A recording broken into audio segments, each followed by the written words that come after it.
Hello everyone, this is Serious Trivia, and today we're continuing our Guan Yu's Last Dance series with episode 2, titled Guan Yu's Army. In our last episode, we provided the backdrop to Guan Yu's decision to launch his attack against Cao Cao's forces in the Jing province. And in today's episode, we'll look at the army sizes and deployment for Guan Yu on the onset of the attack. Now, Guan Yu, who is initiating this attack, has roughly 50,000 troops in total. This is an estimation based on the 215 standoff between Liu Bei and Sun Quan's forces, where Liu Bei returned to the Jing province with 50,000 troops, while Guan Yu was asked to provide additional 30,000 troops in support. Considering that Guan Yu probably still had to leave a significant amount of forces behind to protect the northern borders with Cao Cao's forces during this standoff, I think it's probably safe to assume that Guan Yu had at least 50,000 back in 215. Now in 219, Guan Yu probably have more forces, but since historical records never indicated Guan Yu's total troop count during this campaign, I will be using 50,000 as a baseline, which is already a significant number given there are limitations to how large an army can be supported by the population and food production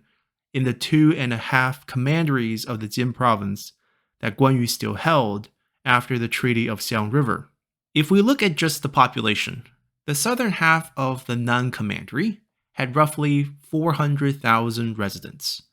while Wuling had 250,000 and Lingling had around 1 million. But it is also much harder to conscript and manage the populations in the far south,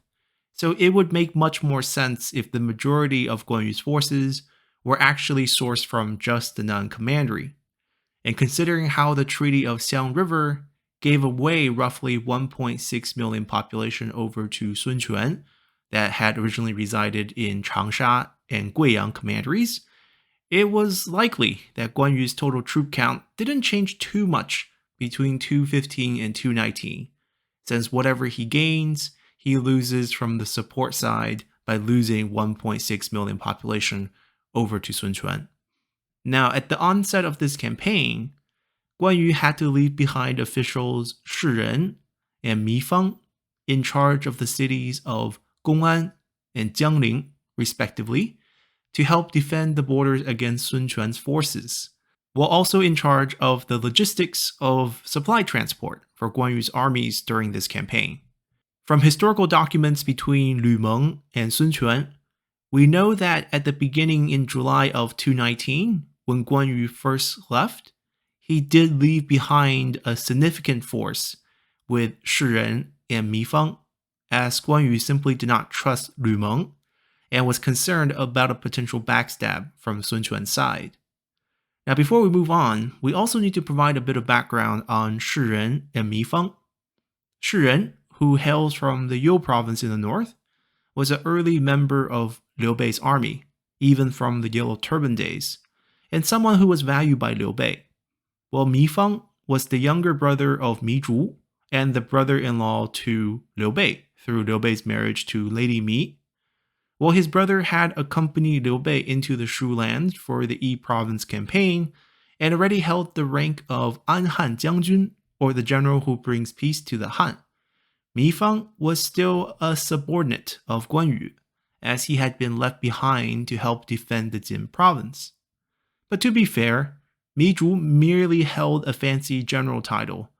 as Liu Bei never had him lead any armies, as both of the Mi brothers were wealthy landlords with no military background.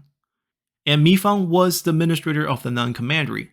so life wasn't bad for either of them. However, the main issue here was that Guan Yu had a bad relationship with both Shi Ren and Mi Fang, mainly because Guan Yu had problems with the upper class. While both Shi Ren and Mi Fang were definitely not from gentry clans per se, but Mi Fang came from an extremely wealthy clan, while Shi Ren also ended up picking up some upper class habits after rising up through the ranks.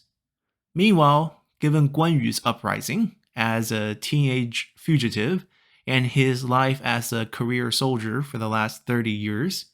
he was much more amicable to the average soldier compared to the likes of Shi Ren and Mi Feng. This was especially a growing problem in the later years of his life, as being the sole commander of the Jin province added this air of arrogance to Guan Yu. Certainly, Guan Yu had the resume to back it up, whether it was his combat prowess from killing Yan Liang to his display of bravery in going south to meet Lu Su in person. Guan Yu had every right to be proud, and people were in awe of him, as even the scraping of the bone story from the Romance of Three Kingdoms was in fact a historical one, as Guan Yu did take a poison arrow wound in his arm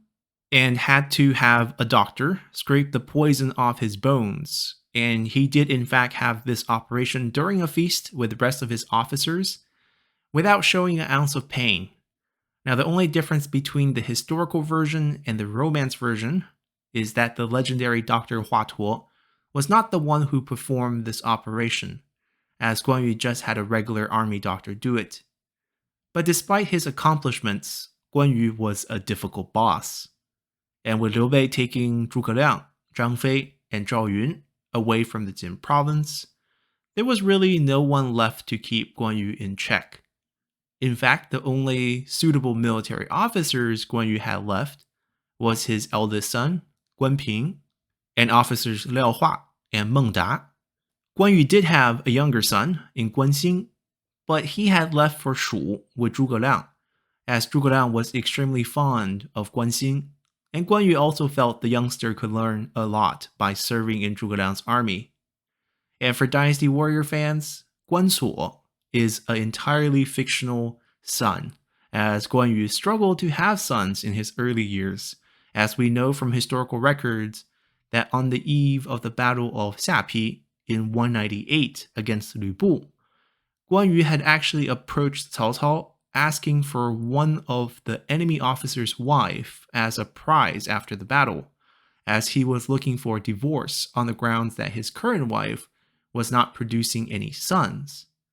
And from this, we can easily deduce that even Guan Ping was probably still a teenager at this time, no older than 21.